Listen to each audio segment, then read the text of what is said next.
ჰიჩჰაიკერის გზამკვლევი galaktikაში. ერთგვარი ელექტრონული წიგნი. აქ ყველაფერს იპოვი იმაზე, რაც დაგაინტერესებს. ეს არის რომანი, რომელმაც გამოიგონა ელექტრონული წიგნი. ყველაფერი 1978 წელს დაიწყო, როდესაც BBC-ს რადიო დაგლას ადამს პიესა შეუკვეთა. პიესა იმდენად საინტერესო აღმოჩნდა, რომ ის რადიო სერიალადაც კი იქცა. ერთი წლის შემდეგ ზუსტად 1979 წელს დაგლას ადამსი მას უკვე წიგნის სახით ბეჭდავს.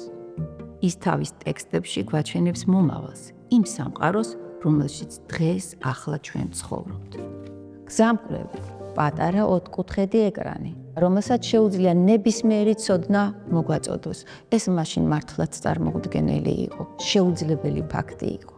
დღეს კი smartphone-ებისა და პლანშეტების გამოყენებით ჩვენთვის ყოველდღიური ცხოვრება. რა გამოდის?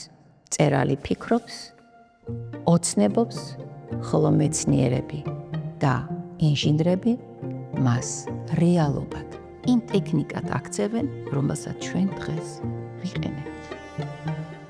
ტექნიკა წიგნების მოგონილია.